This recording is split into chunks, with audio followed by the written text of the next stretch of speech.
Bonjour chères toutes, chers tous, heureux de vous retrouver dans cette nouvelle capsule. Aujourd'hui, je vais vous entretenir sur voici comment les gens ont volé, ont usurpé, ont pris de vous ce que vous avez de plus cher au monde. En fait, voici comment le monde vous a volé ce qui est le plus cher au monde pour vous. Voici que le monde vous a volé. Il est important de comprendre ce que je vais partager avec vous et j'espère que cela produira le déclic nécessaire pour que vous vous mettiez donc à la recherche de ce que le monde vous a volé. Oui, le monde vous a volé. Lorsque je parle de monde, je parle de toute cette organisation systémique, de toute cette organisation mise en place par l'humain pour constituer une communauté appelée le monde. Et si vous ne savez pas ce que le monde vous a volé, vous chercherez toujours autre chose, alors que le monde ne vous a volé qu'une seule chose. Et parce que vous n'avez pas conscience de ce que le monde vous a volé, vous cherchez autre chose, comme si c'est ces choses que vous avez perdues, alors que ce que le monde vous a volé est l'élément dont vous avez justement besoin pour chercher les autres choses que vous croyez avoir perdues. Le monde est un voleur. Le monde vous a volé. Et oui, en fait, il faut dire les choses autrement. Le monde vous volera toujours. C'est ainsi que le monde demeure un système. Ce monde va voler tout ce que vous avez de plus cher parce que ce monde a volé le principe vecteur, conducteur de tout ce que vous pourriez avoir de plus important, de plus cher. Vous dites que le monde vous a volé l'éthique, le monde vous a volé la morale, le monde vous a volé les vrais amis, les bonnes relations. Le monde vous a volé des choses certainement matérielles ou même l'amour. Mais ce dont je suis en train de parler, c'est sur quoi repose tout ça. Et que le monde s'est arrangé pour vous voler cela. Et que le monde continue à travers son système de vous spolier cet élément important, vous envoyant dans des guéguerres sans importance, sachant que la chose qu'il vous a volée demeure la chose la plus importante, et vous voilant les yeux pour que vous ne sachiez pas que c'est cette chose qui est la plus importante, vous continuez à végéter dans l'ignorance, dans la bêtise, dans la naïveté. Et pourtant, le monde vous a volé. Il vous a vraiment volé. À travers son système qui est mis en place de façon coordonnée, fait d'intelligence maléfique, le monde s'arrange pour voler cette chose que vous avez et voler cette chose que vos enfants ont. Et le monde a besoin de mettre la main sur cette chose pour que le monde soit tel qu'il est et maintienne son hégémonie sur vous. Et je répète et je répéterai toujours, le monde est un voleur. Le monde vous a volé. Nous tous, nous constituons ce monde. Et nous tous, nous faisons partie de ce système. Et il est important que, au cœur même du système, nous commencions à réaliser que nous avons été manipulés pour voler cette chose à nos enfants, à nos progénitures, à nous-mêmes et à tous ceux qui sont proches à nous. Le jour où vous reprendrez cette chose dans sa version la plus authentique et la plus originale, vous comprendrez ce dont je parle et vous découvrirez le monde comme il est, voleur, menteur, tricheur. Et à partir de ce moment, vous ne quitterez pas le monde, mais vous serez au cœur même du monde et vous comprendrez le monde et vous serez plus en paix avec vous-même. Et le monde n'aura plus son influence maléfique pour vous et sur vos enfants. Et donc, j'aimerais vous dire cette chose, partager avec vous cette capsule que je n'aimerais pas que vous banalisiez parce que les choses les plus fondamentales sont les choses les plus simples. Alors le monde vous a volé concrètement quoi? Permettez-moi de vous le dire tout de go de façon simple, directe et claire. Le monde vous a volé votre conscience. Oui, il est vrai. Dit ainsi, on dira, mais il veut dire quoi? Est-ce que c'est nouveau? Où nous emmène-t-il? Mais je vais peut-être répéter, et là, ça va faire bim dans votre mental, et ensuite descendant dans votre boîte crânienne, cérébrale, et peut-être que ça reviendra sous une autre forme, parce que un seul ting ne fait pas toujours la révélation, mais deux ting ou trois ting ou ting ting ting ting ting, ça pourrait faire ping par la suite. Alors, laissez-moi vous le dire comme un enseigneur vous le dirait.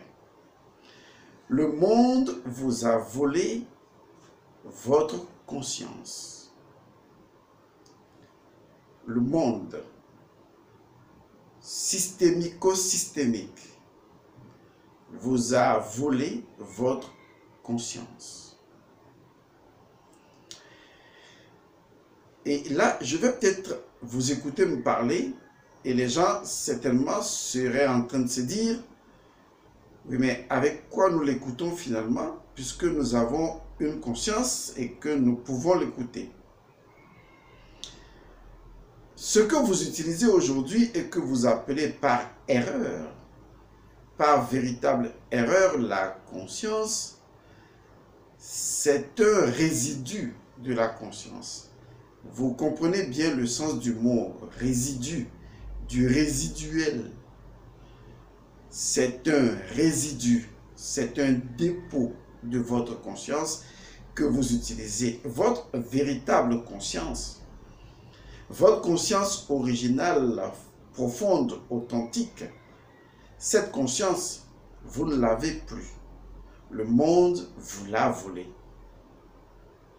Pour comprendre ce dont je suis en train de parler, j'irai dans la tradition de nos ancêtres. Et je vais le dire sous une autre formule. Le monde vous a volé Atum. Or, si vous n'avez pas Atum, vous n'avez pas l'Énéade. Si vous n'avez pas l'Énéade, vous n'avez pas de cosmogénèse et vous n'avez pas de cosmogonie. Et en fait, il n'y a pas de création.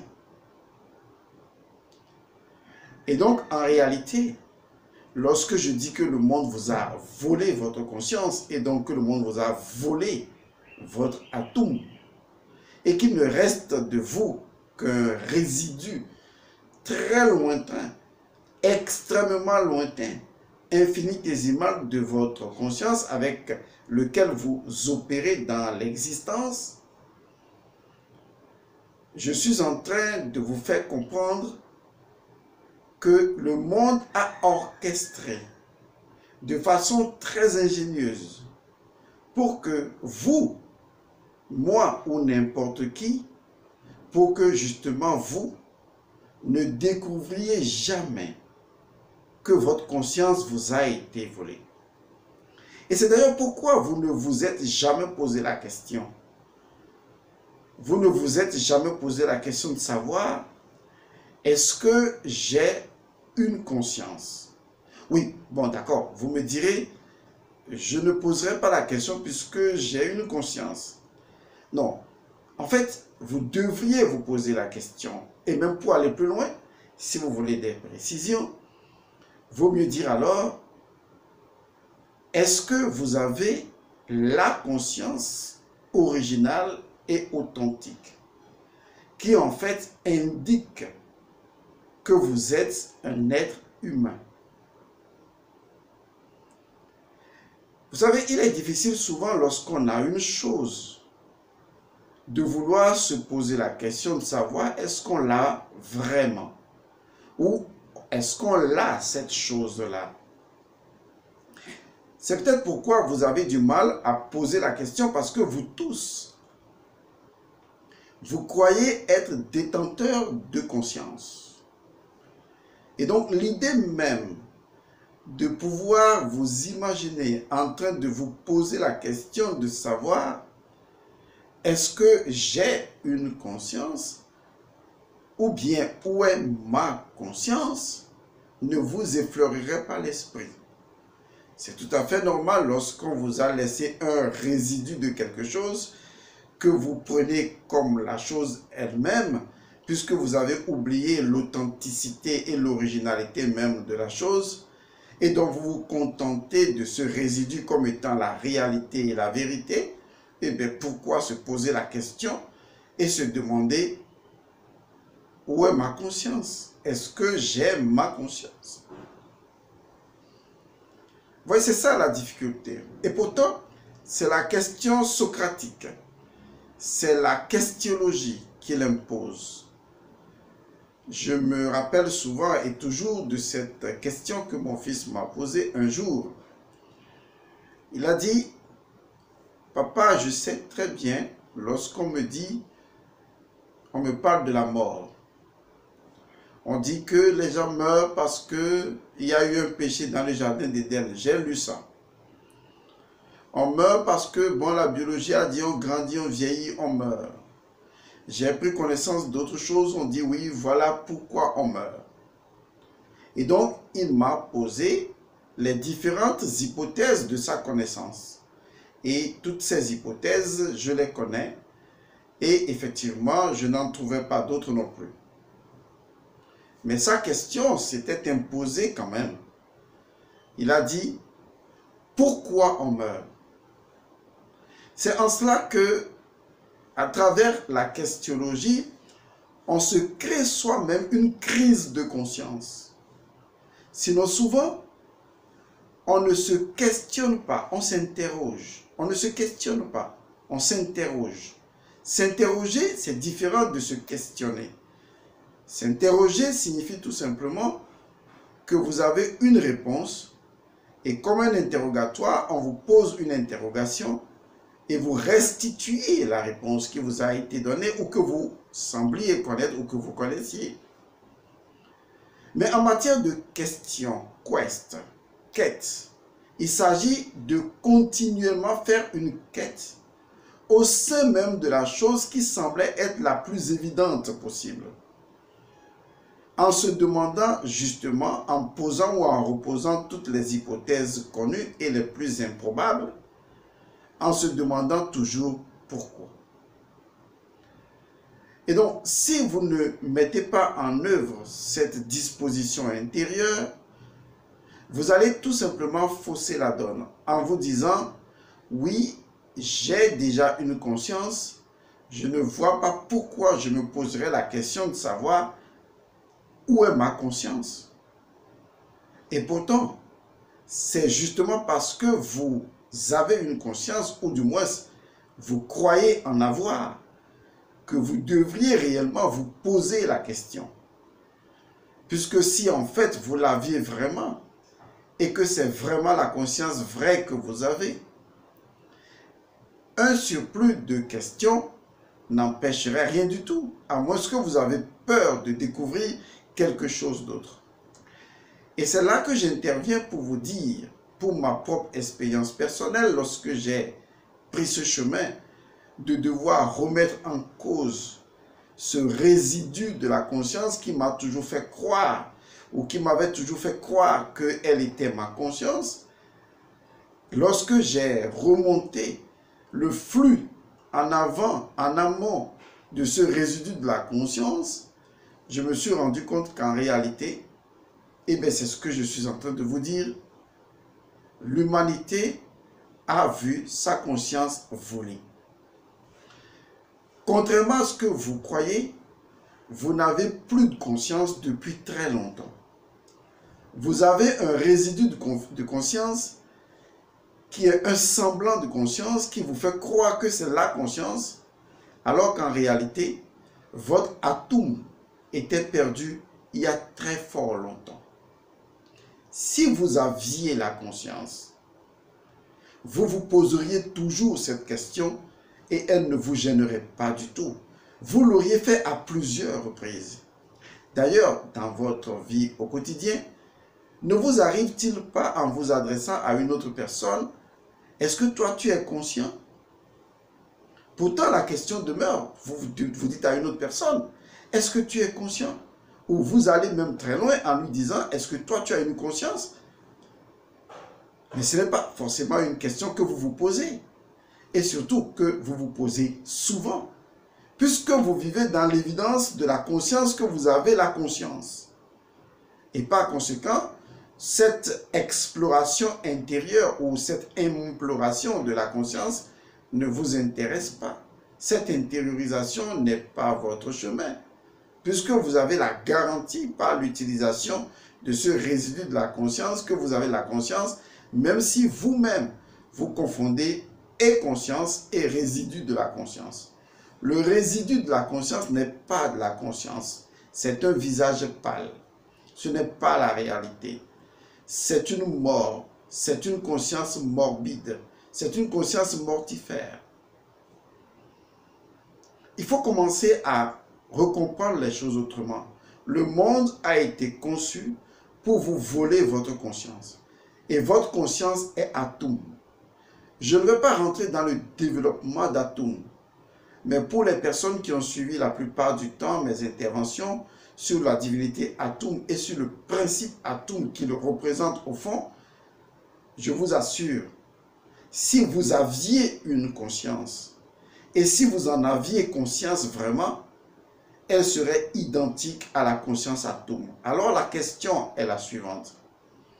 Est-ce que vous avez la conscience atome? Est-ce que vous êtes la conscience atome? Est-ce que vous êtes cette conscience première, primordiale, sortie du Noun pour créer l'Énéade? Est-ce que vous vivez cette conscience? Si vous ne la vivez pas, alors la question se justifie. Où est votre conscience?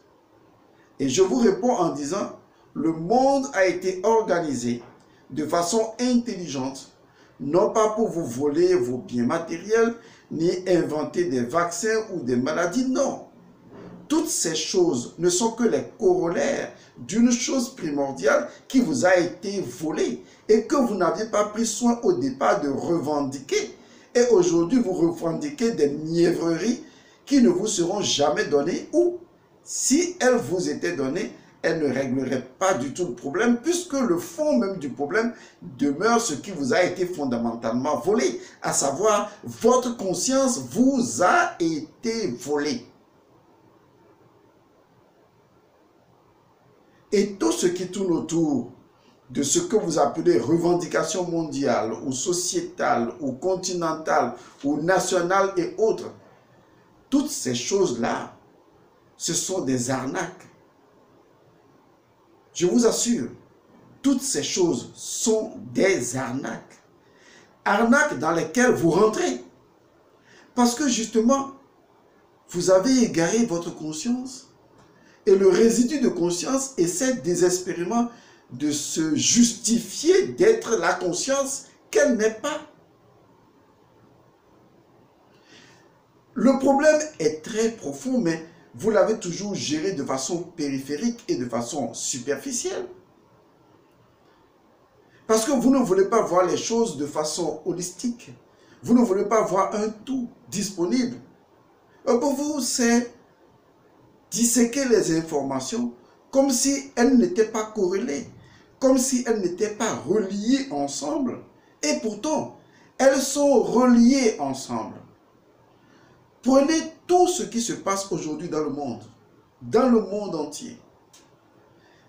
Aucun endroit n'est épargné dans le monde entier. Regardez ce qui se passe. Que cela parte des maladies réelles ou inventées, que cela parte du djihadisme, que cela parte du terrorisme, que cela parte de tout ce que vous savez et de la pauvreté et tout ce qui a lieu aujourd'hui dans le monde entier, des choses même souvent les plus innommables. Toutes ces choses originent d'une seule et unique chose. Mais vous, qu'est-ce que vous faites? Vous les réglez au cas par cas. Par exemple, il y a un problème politique qui se pose. Vous revendiquez politiquement, on vous satisfait un peu, vous êtes un peu content, vous dites oui, on a gagné. Erreur, bêtise, ânerie. Un autre problème se pose, problème médical. Oui, vous revendiquez, oui, on s'est battu, on a fait ceci. Après, vous êtes content et vous vous calmez, votre énergie tombe. Il n'y a plus rien à faire. Erreur, ânerie, bêtise, inintelligence. Et ensuite, vous passez à autre chose. Et c'est ainsi qu'au lieu de cerner le tout du problème, mais vous évoluez de partie en partie. Vous faites des mouvements dans tel pays, des mouvements dans tel autre pays. On a tué Floyd ici, on a fait ci par là-bas, on a tiré sur tel nègre ici, on a fait ceci, on a fait ça. Vous prenez les informations disséminées, comme si elles n'étaient pas corrélées, comme si elles n'étaient pas reliées ensemble. Et qu'en fait, toutes ces choses qui se produisent dans le monde ne sont que des illusions. Qu'on vous éloigne encore plus de ce qui vous a été volé et que vous ne prenez même pas conscience de revendiquer, d'arracher et de façon autonome de récupérer pour acquérir ce que je ne cesserai jamais de criailler tout le temps, votre souveraineté de conscience, votre souveraineté intérieure, votre autonomie spirituelle, votre autonomie intérieure. Et donc, la question revient, est-ce que vous êtes autonome de conscience? Quelles sont les idées qui vous appartiennent et celles qui ne vous appartiennent pas? Quelles sont les idées sur lesquelles, sans coup férir, vous y avez ajouté de la conviction?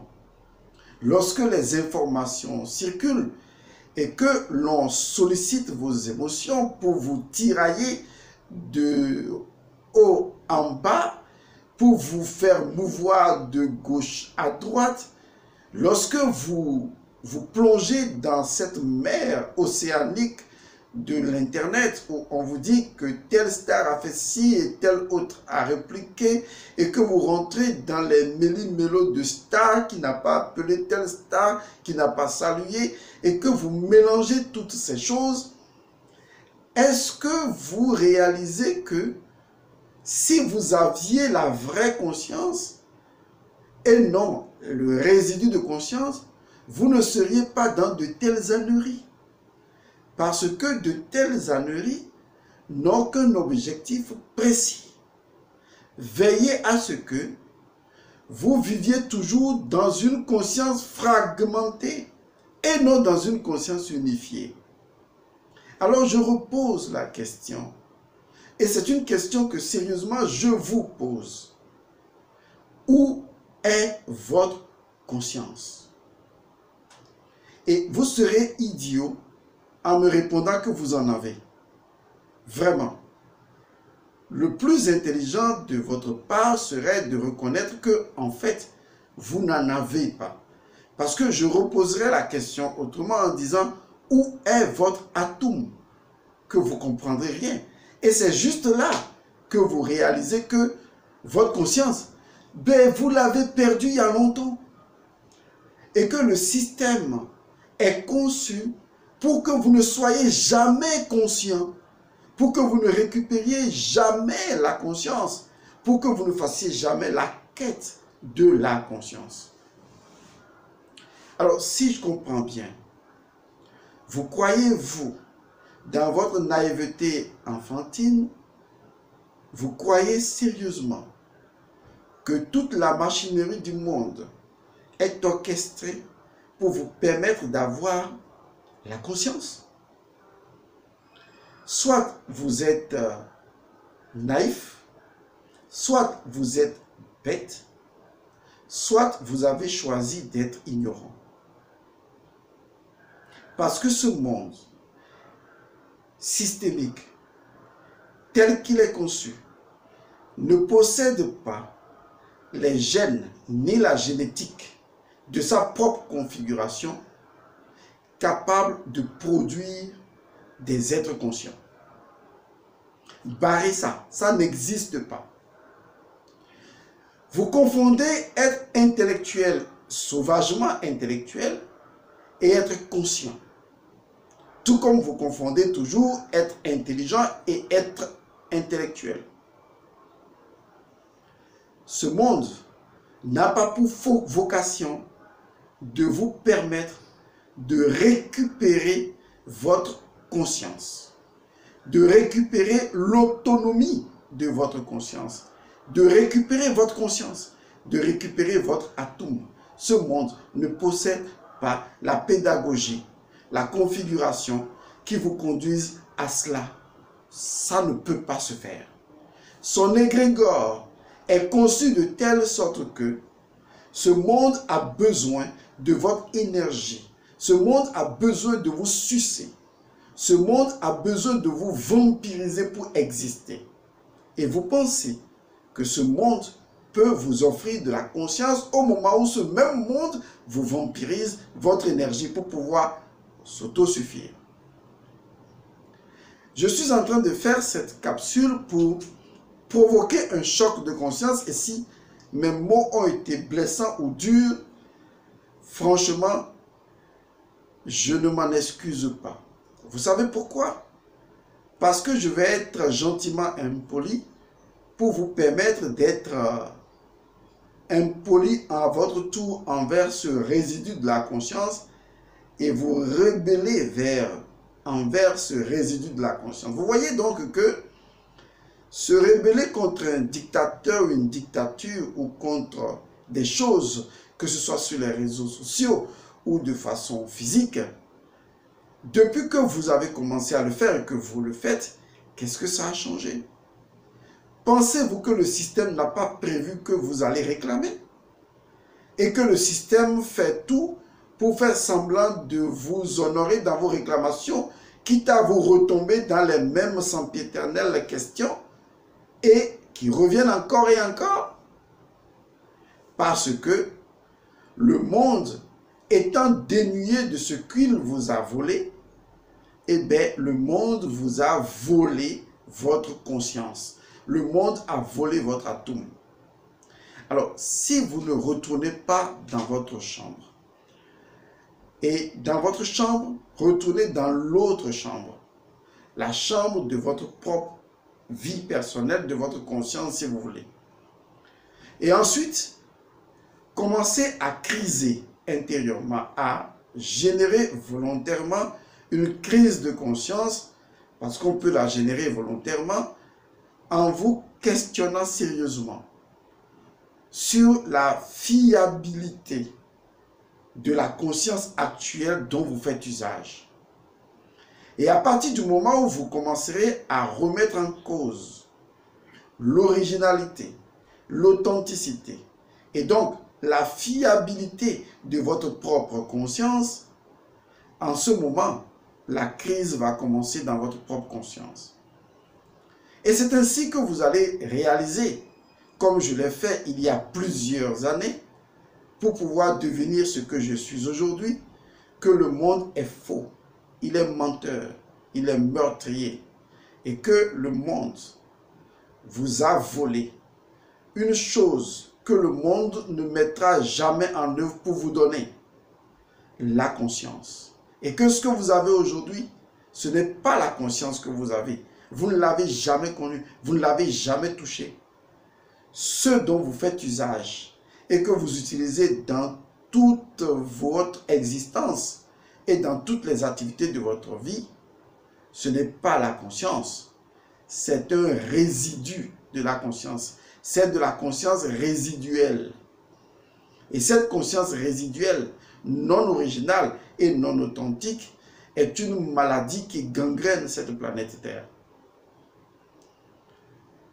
J'espère que vous avez compris pour la première fois que tout ce qui vous manque, ce n'est pas le bien matériel, ce n'est pas que vous êtes malade, ce n'est même pas que à cause de ce résidu de la conscience qu'on vous a imposé, les parents et vos parents, les amis souffrent de maladies mentales.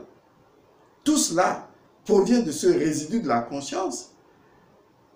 De telle sorte que la société est incapable de résoudre des problèmes psychologiques parce qu'elle a déjà prédéfini ce résidu de la conscience et l'a assujetti à des incapacités d'agir.